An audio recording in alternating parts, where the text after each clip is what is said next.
이 땅에는 많은 교회들이 존재하고 있습니다. 우리가 사는 이 지역 금천동이라는 작은 지역에도 수십 개 이상의 교회가 있습니다. 아마 모든 교회는 하나님의 말씀을 근거로 복음의 열정과 또 주님이 원하시는 그 길을 걷고자 그것을 정하고 출발하였을 것입니다. 모든 교회가 그랬듯이 우리 교회도 이러한 뜻을 품고 2011년 8월 7일 날 첫 걸음을 내디뎠습니다. 예배 드릴 만한 마땅한 장소가 없었습니다. 더 정확하게 말하면 장소가 없었던 것이 아니라 그 장소를 얻을 만한 경제적인 여력이 없었습니다. 그래서 처음에는 가정에서 예배를 드렸습니다. 이번 주는 이곳에서, 다음 주는 또 저곳에서 예배를 드릴 때 제가 지금 이렇게 서 있는 강대상도, 마이크도, 피아노 반주도, 심지어는 주보도 없었습니다. 그런 과정에서 예배를 드렸습니다. 외형적으로는 초라하게 보였지만 그 어떤 것도 준비된 것이 없었지만 예배 드리는 순간만큼은 행복했습니다. 그리고 기뻤습니다. 오늘 장로님께서 기도하실 때 그런 말씀을 하셨죠. 우리 목사님은 천천히 가도 괜찮다. 함께 가길 원한다. 맞습니다. 제가 목회를 하면서 천천히 가도 괜찮다고 했습니다. 그러나 함께 가자고 했습니다. 그런데 여기서 한 가지를 이제 설립 8주년을 맞이하여서 하나 더 추가하고자 합니다. 천천히 가도 괜찮습니다. 함께 가야 합니다. 그리고 바른 길로 가야 합니다. 아무리 천천히 간다 하여도, 아무리 빨리 간다고 하여도 바른 길을 가지 아니하면 그것은 바람직하지 않다라는 것입니다. 그 이후에 이제 몇 개월 만에 건물을 얻었고 또 거기에서 예배를 드리고 우여곡절 속에 지금의 이 장소로 1년여 전에 오게 되었습니다. 8년이라는 긴 시간의 목회를 하면서 처음 출발하였을 때 가졌던 그 마음을 늘 간직하고 있습니다. 그것은 바로 우리 교회가 하나님이 원하시는 교회, 하나님이 기뻐하시는 교회, 이것을 이루고자 하는 것입니다.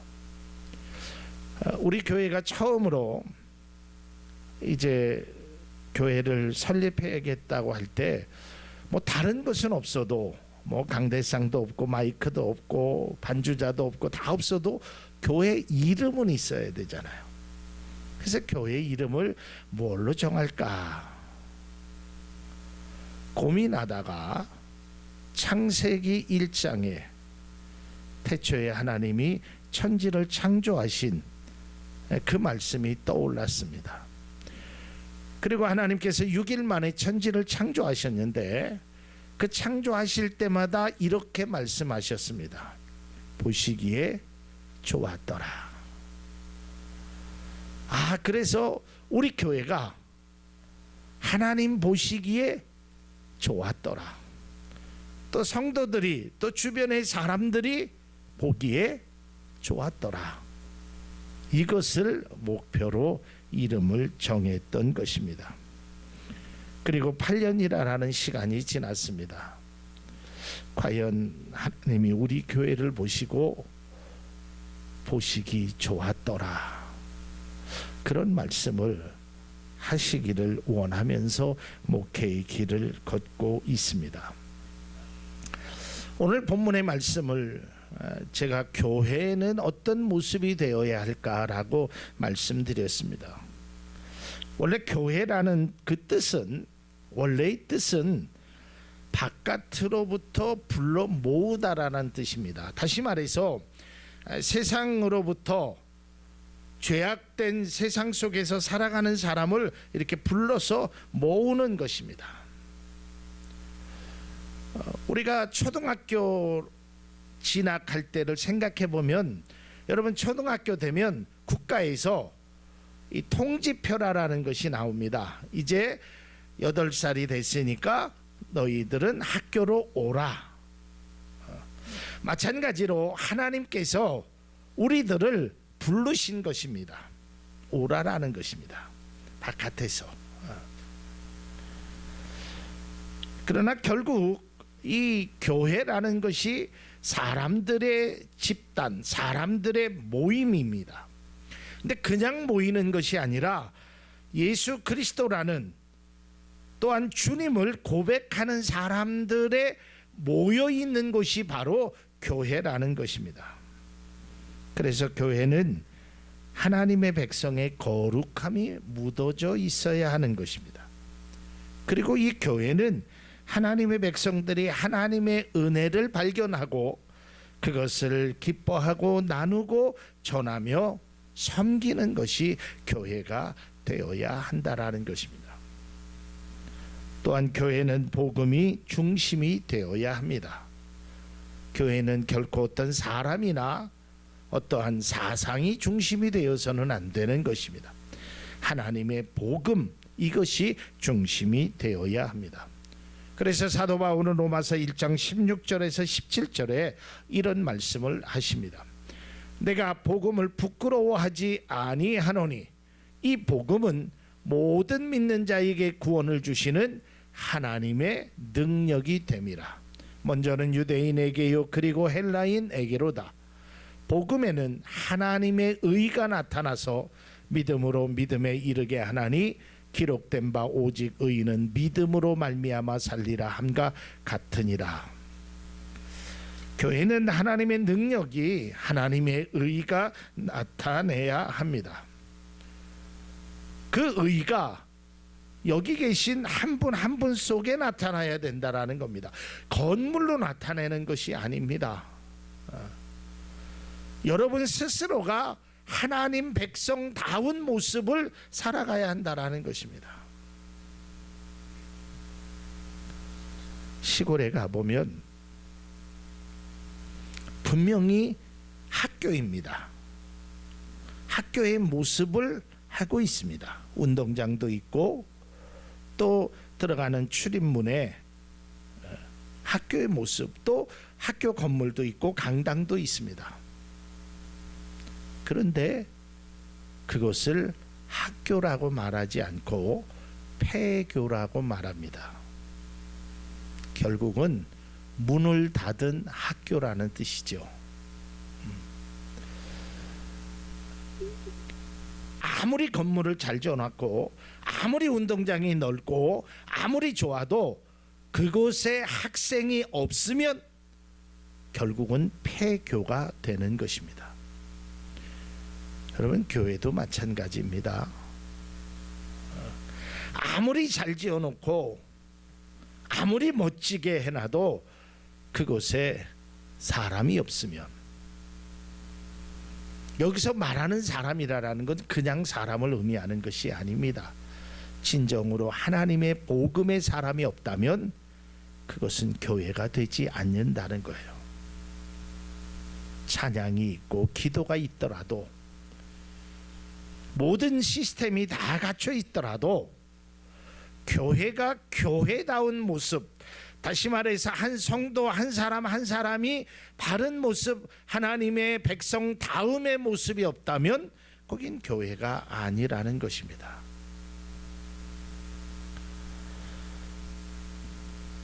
하나님은 교회를, 거룩한 성전을 지으라고 말씀하셨는데 벽돌로 성전을 지으라라고 말씀하지 않았습니다.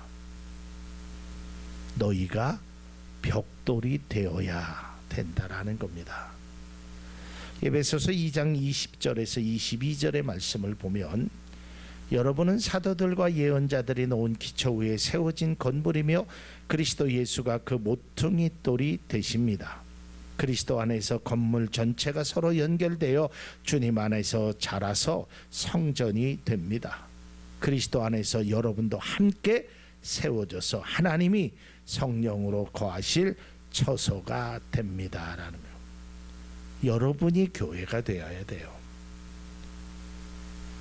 오늘 본문의 말씀을 보면 어느 교회의 특정한 모습을 말하는 것이 아니라 온 유대와 갈릴리와 사마리아 교회, 즉 당시 모든 교회를 의미하고 있습니다. 이 교회의 특징들을 보면 네 가지의 특징을 말하고 있습니다. 그 첫 번째는 평안했습니다. 평안했어요. 두 번째는 든든히 세워져 갔습니다. 이거는 외형적인 모습이 아니라 내면의 모습으로 든든히 세워져 갔습니다. 세 번째는 주님을 경외하는 모습이 있었습니다. 그리고 네 번째는 성령의 위로가 있었습니다. 그런데 우리가 이 말씀 속에서 좀 주목해야 될 것이 있습니다. 그것은 바로 처음 나오는 그리하여라는 말입니다. 오늘 9장 31절의 시작은 그리하여 온 유대. 그래서 이 그리하여가 무슨 뜻이냐? 그러는 동안, 그런 뜻입니다. 제가 이 말씀을 묵상하면서 우리가 지난 8년 동안 지나온 과정들을 보면 순탄하지만은 않았습니다. 좋은 일도 있었고 또 슬픈 일도 있었고 또 힘든 일도 있었고 또 하나님의 은혜를 받고 너무 귀한 일들이 있었습니다. 근데 이러한 일들을 다 경험한 후에, 이러한 일들이 다 우리 속에 임하는 후에 이 온 유대와 사마리아와 갈릴리 교회가 이렇게 세워져 나갔다는 것입니다. 사도행전 9장의 시작은 기독교 역사에 있어서 매우 의미 있는 일이 일어나는데, 그것은 여러분들 잘 알다시피 사울이라는 사람이 예수님을 만나는 겁니다. 그래서 그가 완전히 바뀌어지게 됩니다. 전에는 예수 믿는 사람을 죽이고 협박하는 일에 앞장섰던 그가 이제 예수님을 찬양하는, 예수님을 따라가는 그 모습으로 살아가게 되었다는 것입니다. 본문의 결과 그 네 가지 평안하고 든든히 세워지고 성령의 위로가 있고 그러한 여러 가지 일들이 일어나기까지는 많은 어려움이 있었다는 사실입니다. 우리나라 말에 비 온 뒤에 땅이 굳는다는 말이 있습니다. 처음에 비가 오면 비포장도로가 얼마나 질척질척합니까? 그러나 시간이 지나면 그 땅은 굳어지게 됩니다. 단단하게 되는 것입니다. 이처럼 어려운 일을 겪고 나면 다음에는 단련되어 더욱더 강해진다라는 뜻입니다. 다시 말해서 어떤 풍파를 겪은 후에 더 든든해진다라는 것입니다. 저는 이곳에 계신 모든 분들이 비 온 뒤에 땅이 굳어지듯이 여러분들의 삶이 지금 어렵고 힘들어도 견뎌내 보십시오. 이겨내 보십시오. 반드시 든든하게 서게 될 것입니다. 단단하게 될 것입니다. 오늘 장로님께서 기도하셨듯이 오늘날 우리나라가 참 어려움이 있죠. 특별히 이웃나라였던 일본이 경제적인 보복, 전쟁을 선포한 것입니다. 모든 국민들이 걱정합니다. 어려워합니다. 특별히 수출 현장에서 일하는 그 사업가들은 전전긍긍할지도 모릅니다. 그러나 이 어려움 앞에 서로 단결하고 서로 국민들이 함께 애국하는 마음을 가질 때 이 나라가 결국은 든든하게 세워지게 되는 것입니다. 가정도 마찬가지입니다. 여러분 기억하다시피 1997년도에 우리나라에 IMF라는 게 왔을 때 얼마나 어려웠습니까? 실직하는 아빠, 그 아빠 때문에 힘들어하는 엄마, 또 울고 있는 자녀들, 뭐 그래갖고 회사가 도산되고 그로 인하여 직장에서 쫓겨나고 어려움이 많았습니다. 그때 여러분 많은 그 가장들에게, 실직하고 좌절하고 힘들어하는 가장들에게 큰 힘이 된 게 있었습니다. 여러분 기억하실 겁니다. 어느 작은 아이가 노래를 부릅니다. 아빠 힘내세요. 우리가 있잖아요. 여러분 그 어린아이의 그 말 한마디가 죽으려는 사람을 살렸다는 것입니다. 포기하려는 사람에게 새 희망을 주었다는 것입니다.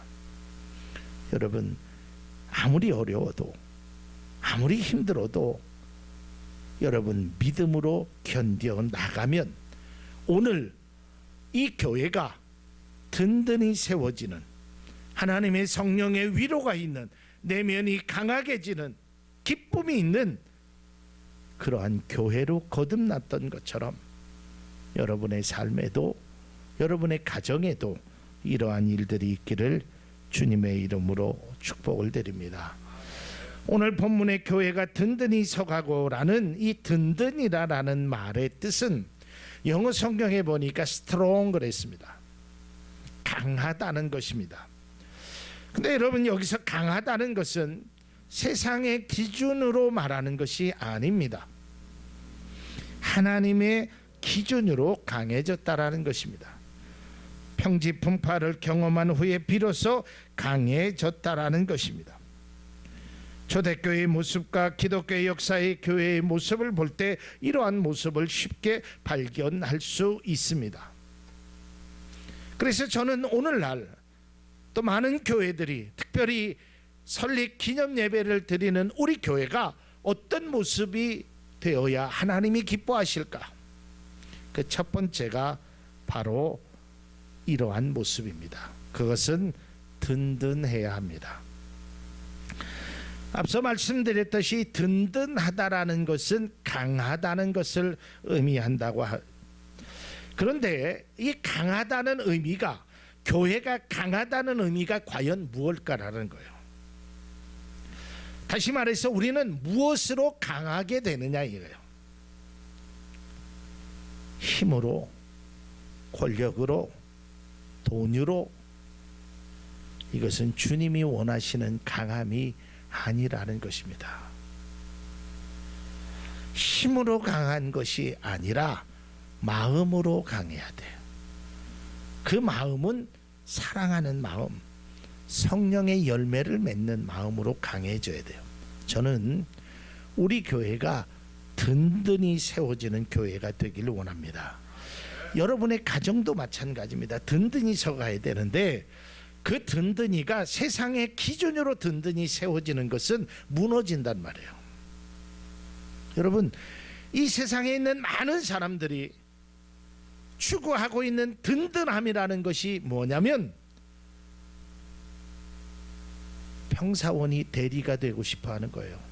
그럼 대리가 되고 나면 과장이 되고 싶어 하는 거예요. 과장이 되고 나면 부장이 되고 싶고, 부장이 되면 이사가 되고 싶은 게 사람의 마음입니다.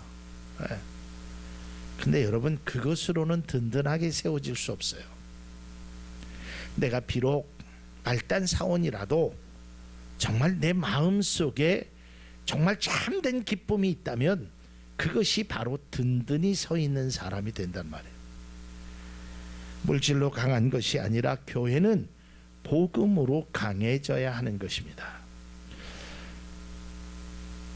예수님께서 말씀하셨습니다. 요한복음 16장 33절에 이것을 너희에게 이르노니 너희로 내 안에 평안을 누리게 하려 함이라. 세상에서는 너희가 환난을 당하나 담대하라. 내가 세상을 이기었노라 그랬어요. 근데 여러분, 예수님이 세상을 무엇으로 이겼습니까? 힘으로 이겼습니까? 능력으로 이겼습니까? 아니에요. 예수님은 십자가에서 죽으셨어요. 예수님은 죽음으로 사랑으로 이겼다는 사실을 우리가 깨달아야 합니다. 힘으로 이긴 것이 아닙니다. 십자가로 이겼다는 것입니다. 예수님의 그 말씀을 우리가 잘 묵상하며 나아가야 된다라는 것입니다. 두 번째로는 본질적인 가치의 추구입니다. 이 말은 뭐냐면 원래대로 돌아가야 된다라는 거예요. 본질, 그러니까 아주 쉽게 얘기하면 이 리모컨이라는 것은 리모컨으로서의 본질적인 가치가 있습니다. 이거는 껐다가 켜는 일을 하는 것입니다. 주로. 이 본질적인 가치를 그걸 잊어버리면 안 돼요. 제가 이 말씀을 준비하다 아주 쉬운 예화를 하나 그냥 하면 요즘은 그런 일들이 많이 없지만 예전에 식당 같은 데 가보면 이제 음료수를 먹잖아요. 음료수. 근데 이게 이 오프너가 잘 없습니다. 그러면 음료수 병을 뭘로 따냐면 이빨로 따는 사람, 그 사람 말고 이게 자기 숟가락으로 땁니다. 숟가락으로. 근데 너무 신기해. 그 숟가락으로 어떻게 따는지 모르겠어요. 아무튼 숟가락으로 그 병을 땁니다. 병을 딸 때는 좋습니다. 그 숟가락으로 따니까 없는 거 뽕 하고 쉽습니다. 그런데 숟가락이 망쳐진다라는 거예요. 여러분, 숟가락은 그 본질적 가치는 밥을 뜨는 데 사용되는 것이 숟가락이어야 돼. 병을 따는 데 사용하는 것은 바람직하지 않다라. 교회도 마찬가지라는 거예요.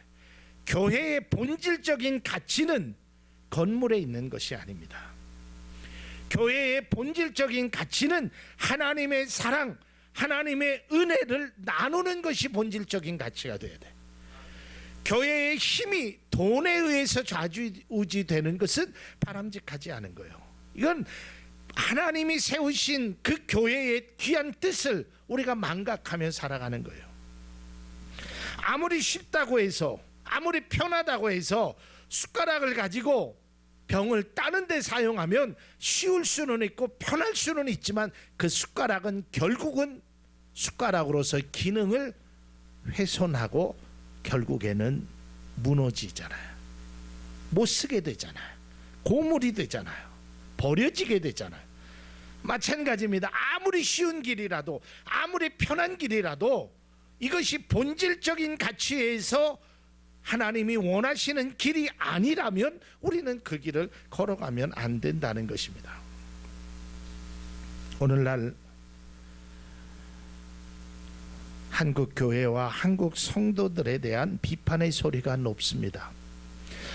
인터넷을 보면 입으로 담을 수 없을 만큼의 욕설이 난무합니다. 물론 그들의 비판이 다 맞다고는 생각하지 않습니다. 잘못된 비판도 있습니다. 그러나 그렇다고 해서 그 소리를 외면하면 안 됩니다. 그들의 비판만 나쁘다고 치부하면 안 됩니다.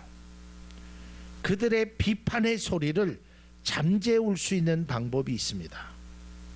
그것은 바로 교회가 본질적인 의미를 추구하는 것입니다. 그들과 자꾸 싸우려고 하면 안 됩니다. 그들과 대적하려고 하고 그들을 무시해서는 결코 교회가 교회다운 교회, 세상으로부터 인정받는 교회가 되지 못한다는 거예요. 스스로 바뀌어야 되는 것입니다.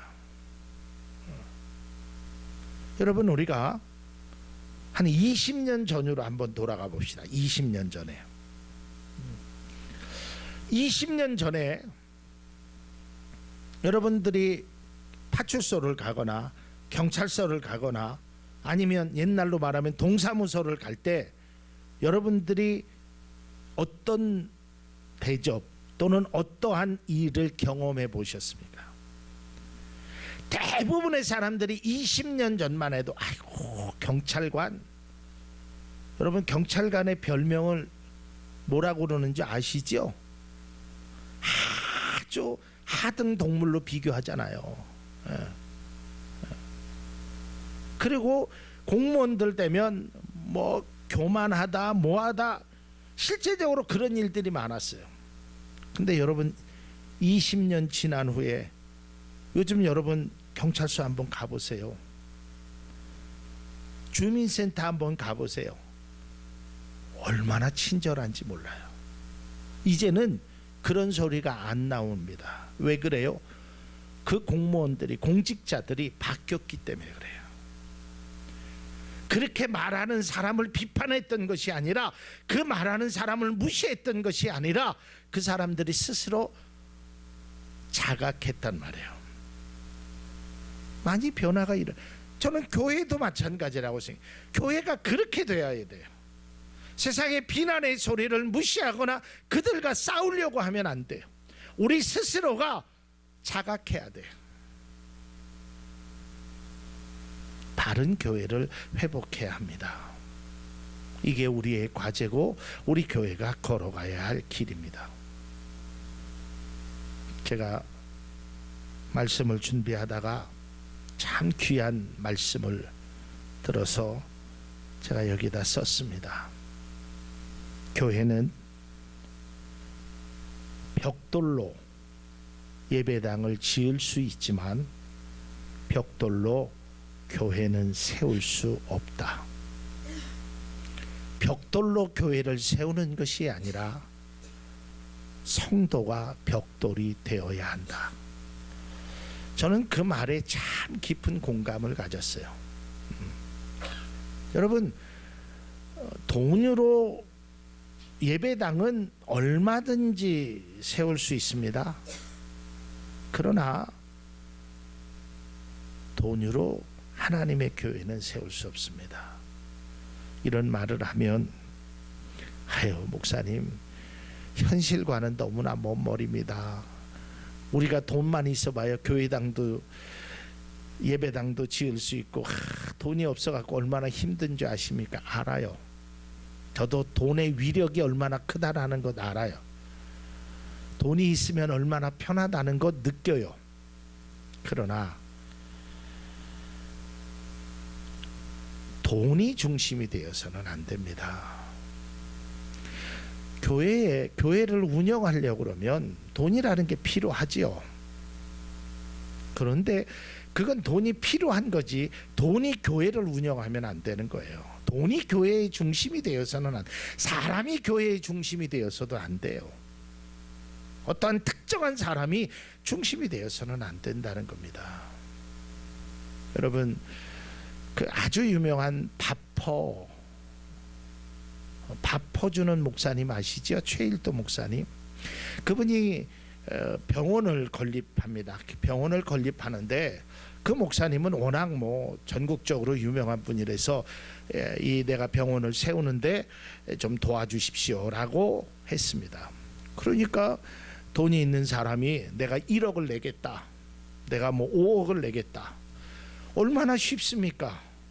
1억 내고 5억 내면 그런 사람 10명만 있으면 웬만한 건물 짓잖아요.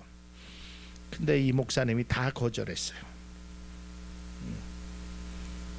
우리 교회가 짓는 거는 어떠한 특별한 독지가에 의해서 지어지기를 원하지 않는다. 여러분, 한 사람 한 사람이 스스로 벽돌이 되기를 원한다.